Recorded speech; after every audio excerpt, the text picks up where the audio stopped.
Good afternoon. So I am Michael Foster of Hardman Co, and at the other end of the video line is Neil Sinclair, the co-founder of Palace Capital. Palace Capital is a REIT, real estate investment trust, and it converted to that status a couple of years ago. So thank you very much, Neil, first of all, for having presented at the Hardman High Net Worth Forum, but this is a follow-up, which is going to be following on 2 or 3 questions that were asked at the forum. There was obviously an interactive debate at the time, but lots of questions, which was great, and a couple perhaps to follow up on, but also just to go over with viewers as to what Palace Capital is for. So Neil, welcome very much indeed. And the REIT is invested in UK real estate. Can you give us a flavour as to what sort of sectors you're focusing on and why? Yes, so we've got a portfolio valued at just under 280 million, and we are focusing primarily on the office and industrial sector. The rest is made up of assets in the leisure sector, which we bought a few years ago. Very small amount of retail. Our retail is quite small, and we've got a development in York, which is actually residential and offices. And you have, in the not too distant past, been making a couple of sort of relatively small disposals. One that was discussed at the meeting was in Sheffield, and it's interesting as to how that came about. Why was that part of your portfolio, and why the disposal?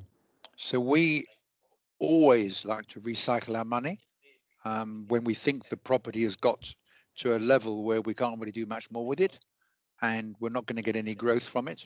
And Sheffield was one of them. Sheffield was a property that became part of a portfolio we bought from Quintain 7 years ago. So we worked it over the period, and then we decided it was time to sell. And a few months ago, we did a refinancing, and there were several properties which we took out of the bank security, which were uncharged. So in consequence, Sheffield was sold and we kept all the money.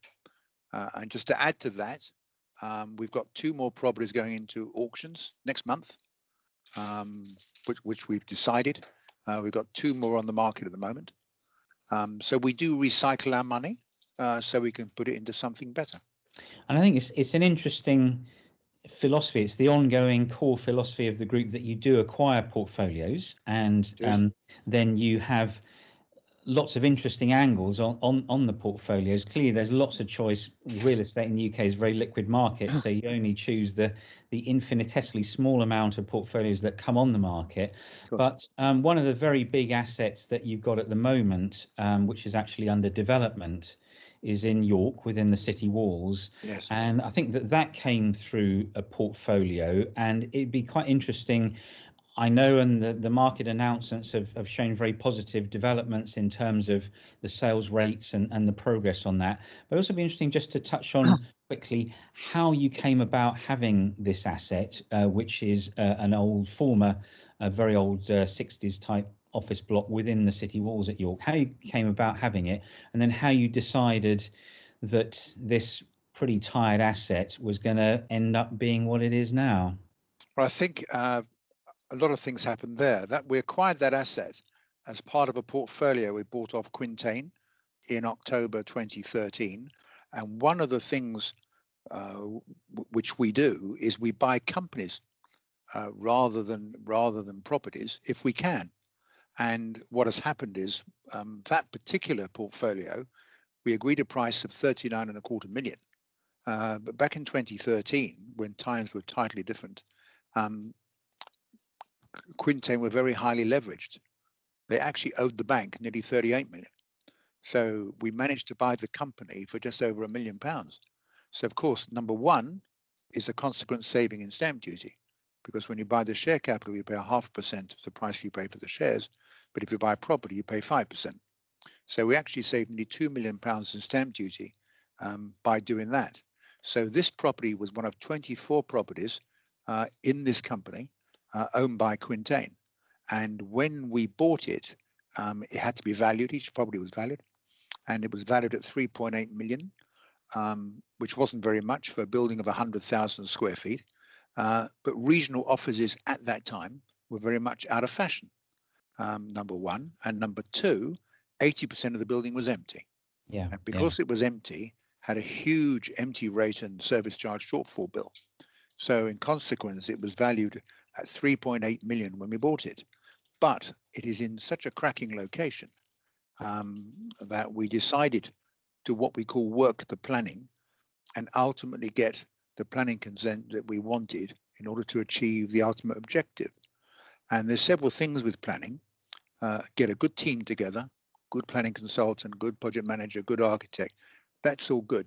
But the second thing you've got to do is you must engage with the council because they grant you the planning consents. And we engaged very early. And literally within 2 or 3 months, I had a meeting with the chief executive of York Council, discussed what we might want to do with the site, and got them not on board, but we were in dialogue. And York is an historic town, and they want to protect their heritage, and we understood all that. So we had appointed a team that we thought would be very sympathetic to that. All our consultants, bar the project manager, were from Yorkshire, and we think it's quite important you have local people. Our architect and planning consultant were well known to the council. We thought that was quite important. So what we initially did, we got permission for what they call permitted development, which is to get the building's use changed from offices to residential without effectively planning consent. And we got a series of those in terms of converting the building to residential. But that's not what we wanted to do because it was a very inefficient way. So we decided in 2016 that what we'd really like to do is knock the building down, but it's York, and you've got to be very sensitive to their heritage. So I then went to see the new chief executive of York Council and discussed with him about the potential of knocking the building down and putting something else there, to which he had no objection. He said York needs new development, actually needs it, and it particularly needs offices. York is desperately short of offices, and it's quite interesting. I got a statistic just this morning that the vacancy rate for offices in York is 0.2%. I mean, it's tiny. You can't get space in York. So what has happened really is we decided to work towards a scheme that would ultimately achieve what we wanted to achieve and what they wanted. So it didn't take 5 minutes. You know, from the time we met the chief executive of York to the time we actually got consent was actually 16 months. Because we had to do so many consultations with special interest groups, with members of the council, all that sort of thing, because it's a big scheme. But ultimately, we put in a planning application for 127 apartments and just under 40,000 feet of offices. They won offices in York, and we've got plenty of parking there. And we put in our application, and it was granted in August of 2017. And then what happened, slowly we were looking as to whether we sell the site, which we could do. We had no mortgage on it, so we could have sold the site, taken the money, and thank you very much. Or we could joint venture it by selling 50% maybe, which we did look at, and we had talks, 1 or 2 people, or we could do it ourselves. So if we were going to do it ourselves, and it was a little bit big for us at the time, but at times you've got to be a bit bold, but not be silly. So we did a very in-depth analysis of the residential market in York going back 10 years. And one of the statistics we found, which was quite incredible, is in the financial crisis of 2008, when house prices fell between 30 and 40%, prices in York remained stable. They didn't fall at all, and that's because there's always a limited supply in York. It's not that big a city, particularly in the inner walls. So in consequence, all the indications were we would get good demand, and there was no office space in York. And York is the fastest train journey to the north from London. It's an hour and 50 minutes. There's nowhere there's an hour and 50 minutes in the north. Leeds is 2.25 hours. Manchester is over 2 hours. So, and also with HS2, as and when it comes, it's 86 minutes. So we decided it just ticked all the boxes. That's progressing very well as well. for those reasons, because you've done your homework. In terms of looking at you as a REIT, I mean, you do not totally stand out, but you've at the moment got a higher proportion of assets in development assets than many REITs. Do you see development as an ongoing major part of the group, and do you see that as adding a risk, or does it add to your gearing, or does it add to liquidity events? How do you see development in terms of the size within the group, and whether it's actually in some ways adding to risks, although it might have great returns? Well, number one, you've got to be selective. But number two, remember, a REIT has to have 75% of its business. It's got to be rental income. So there's only a certain amount of development we can do anyway, if we remain a REIT. So what we've got, we put in our presentation very recently that we've got what we call a pipeline. Yeah. Right. So of properties which have development potential, and which we might develop. So as an example, in fact, at the moment, a company we bought 6 years ago, called Property Investment Holdings, we not long ago got planning consent for a scheme in High Street, Weybridge, for 28 apartments and some retail. And we're going through that at the moment as to whether it's worth developing or whether it's worth selling. Depends. The market at the moment, residential, as of today, is very hot at the moment. I mean, we spoke to our agents today. They haven't been so busy for 10 years. Yeah. So in consequence, we're looking at that. But we have a pipeline. So we have a pipeline. And when you look at risk, you've got to manage the risk. So, for example, we have a building in Milton Keynes. We've got a 50,000 foot office building about 3 minutes from the station, right? Which we have, and which we think has potential in 2 or 3 years' time, not now. But when we start looking as to whether we develop it, we really go into the town and really get the whole background as to what is happening in the town. So just 2 weeks ago, I spent a whole day in Milton Keynes, walking into agents, just walking around the town, seeing all the schemes, seeing what's happening. And it's quite interesting. I walked out of Milton Keynes station, and literally 2 minutes away from the station is this huge building site, huge thing. And it's the new Santander digital HQ for the United Kingdom. It's 900,000 square feet. That's a very huge thing, right? Unbelievable, unbelievable. And then I walked around the town. There were 3 build-to-rent schemes happening in Milton Keynes. And when I said to an agent, so where are the people going to come from? They're going to rent the flats. Oh, he said, Milton Keynes University is coming. He said, they start building soon, and the first phase is ready in 3 years' time. And he said, but remember, with the Santander property ready in 2022, it's a digital HQ. There's going to be loads of young people there. So that's where the demand is. And then so I saw these 3 build-to-rent schemes, and then there's a 4th that's just got planning consent. So in consequence, you see so much happening in the town, right? And until lockdown, I don't know the recent statistic, but until lockdown, Milton Keynes was the fastest growing city in the country. So we look at that, and we're looking at what we can do in terms of development. But until we get the consent, we then decide at that time, is this the right time to do something? Is it not the right time? There's loads of things you've got to weigh up, but we always manage our risk. In terms of the risk management, I mean, your loan to value is going sort of towards and sort of slightly through 40%, I believe. It may get to 41, and that's because of York. Yeah. So the York scheme we financed with Barclays, and although the whole site is charged, they didn't really want anything to do with the offices. They won't finance speculative offices, which we've got. Yeah. So it's just on the residential. So what has happened is we've sold 33 apartments so far there. It's not completed till March. So our gearing, because Barclays we've put 10, 12 million into that before Barclays started putting in their money. So yes, we're going to get to probably 40, 41%, but we have practical completion in March. And the minute we we practically complete and the money comes in from the sale of the flats, the gearing goes down probably towards the low 30s. The 30s, So, yeah. So, and that's, you know, we're comfortable between 30 and 40. Yeah, and it creates that big liquidity event, and you can then decide what to do.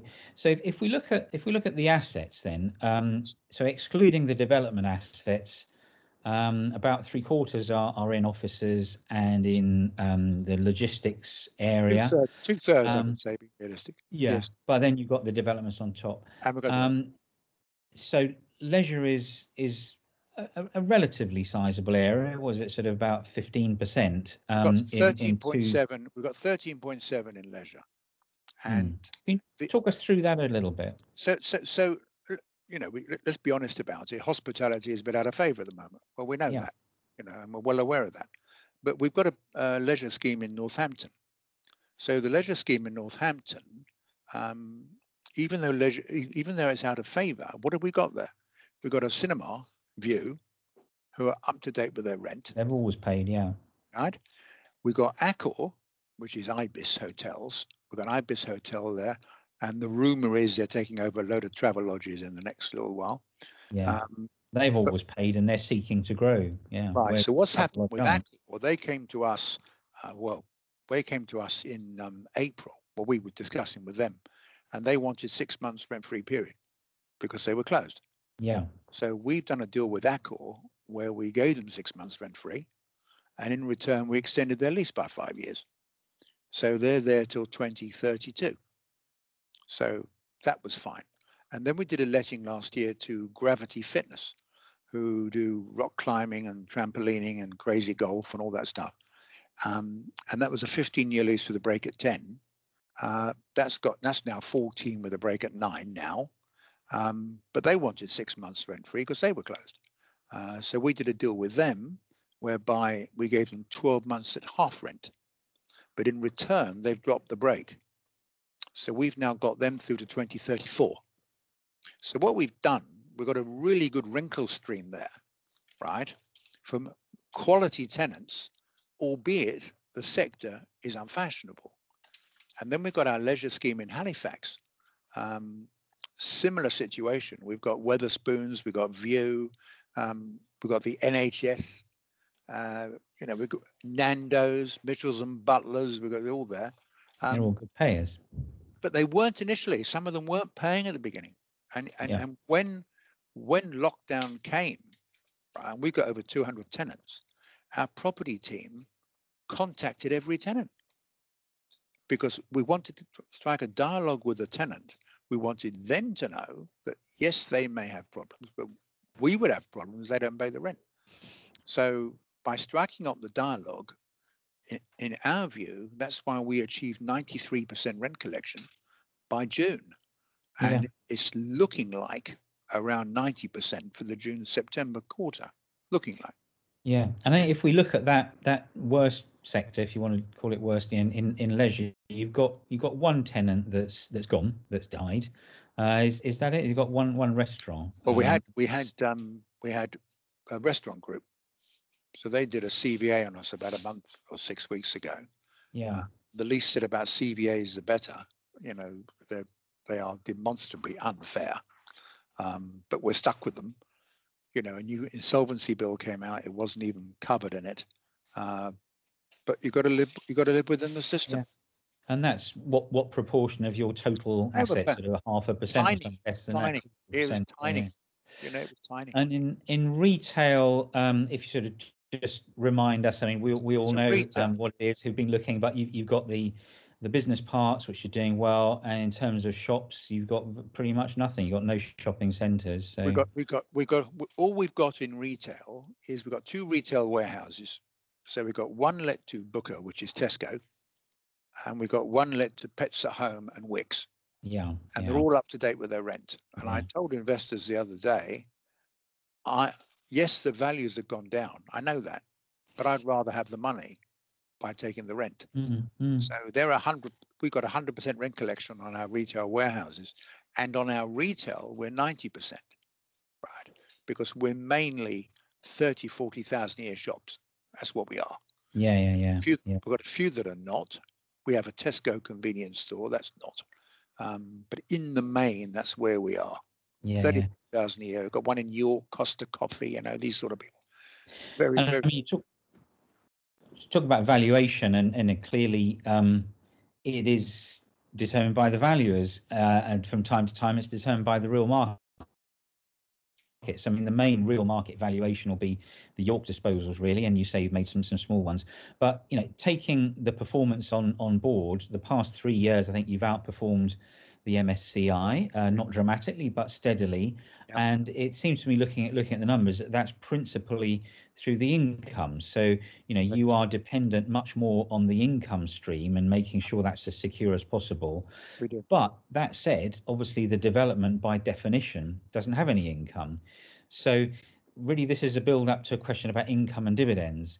It strikes me that we've been talking about income and what's been happening in some of the sectors most exposed to the current situation, like leisure, where you've done pretty well, it sounds to me, and it sounded to our audience at the forum. And you've also got that proportion of your assets which are deliberately not income generating, and that's in two areas. One is in the big development at York, but the other is in small asset management, sort of micro developments or improvements across the portfolio. Yep. So I did some analysis which showed that it would be pretty, not easy, but pretty reasonable to expect that your income levels, forgetting about property disposals, would get back to the sort of dividend payout that you had a year ago. Now, I'm not going to ask you to make a dividend forecast, but what I am going to, Thank God for that. yeah, what I am going to, I'm making the forecast saying that there is scope to get back to that. Yes. But really, could you just sort of confirm your thoughts about the voids that you have in your existing portfolio, whether you're being pushed and pulled, you're being pushed by the market, that obviously is difficult, but you're pulling yourself up by voids that are sort of almost deliberately there through asset management. So what's your best guess? And this is the $64 question. What's your best guess over the next X number of months? We don't have to state how many, that will happen to voids. I mean, is it almost inevitable that they're going to go up, or is it that push-pull where it's fair to expect that they're going to be some void increases, but some voids closing in the next X months? It's a bit of both. It's quite interesting. Don't want to say where it is, but on one building we've got space to let. We did a refurbishment a few months ago. We are very close to agreeing terms to let all the remaining space, and that's today. And that is happening. The two main voids we have are in Milton Keynes and in Leeds, but Milton Keynes is one where we're looking at a potential quite exciting development. You mentioned, but that's probably 3 years down the line. So what we're doing, we're now going to market that on a short-term letting basis, and we think in this climate, if it's cheap, we think it's attractive. People are looking at money at the moment, right? There's no question about that. Yeah. And when I was in Manchester 2 weeks ago, and it's only when you go to these places that you find out.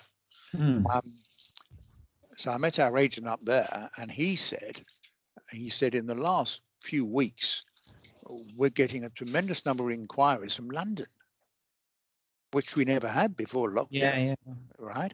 And he said, what's obviously happening is it's so much cheaper up here. Right? Do they have to be in London? No. So we think our regional presence is going to be very beneficial to us, particularly. And then, of course, you've got the Boris levelling up agenda in favour of the North, right? There is no question, right? I know for a fact that is happening, right?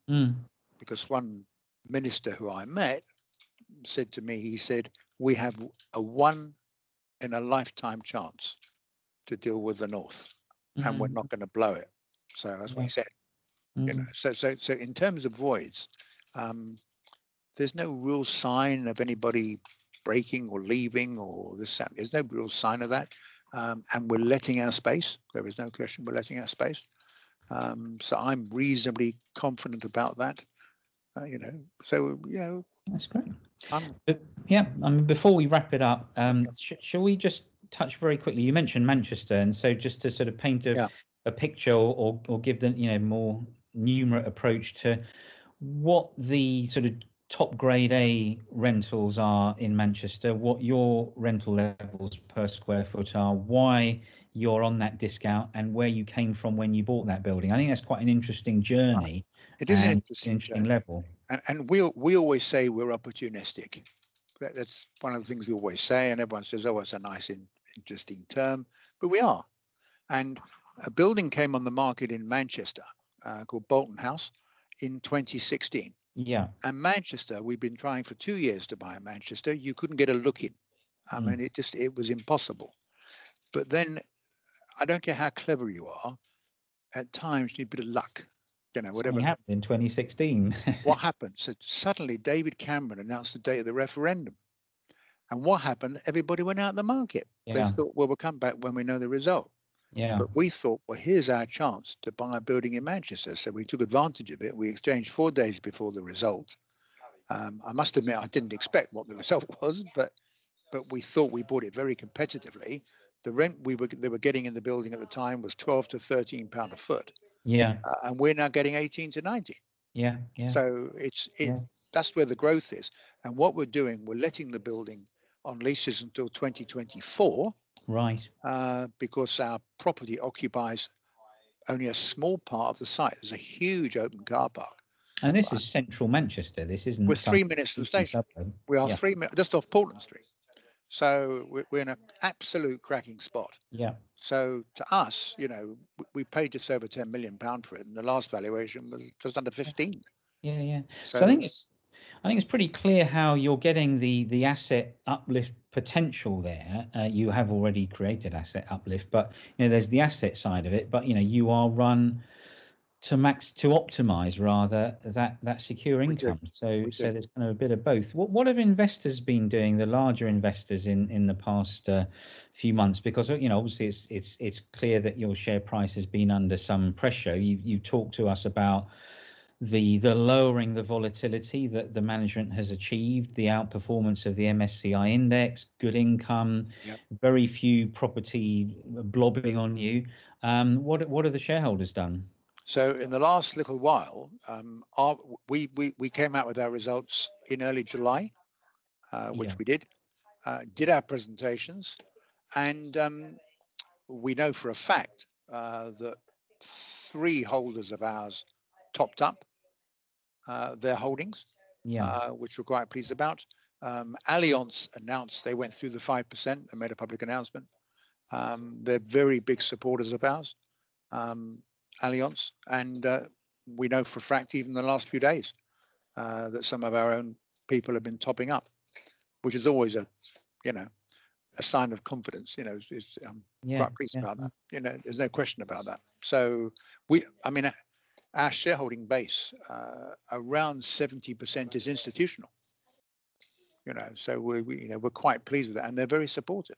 Yeah, well, I mean, it's clear that your expertise is really in depth and long standing, and the broader management as well. But that I think that it's coming across over the years that you've been publicly quoted that you're very focused on the shareholder dialogue, and so we thank you very much for participating and helping us in trying to get that dialogue out. But clearly, you put a lot of effort into keeping all shareholders informed, whether institutional or not. And that is very much appreciated. Neil, thank you very much indeed. Thanks for your time. Thank you for your time, Mike. Thank you.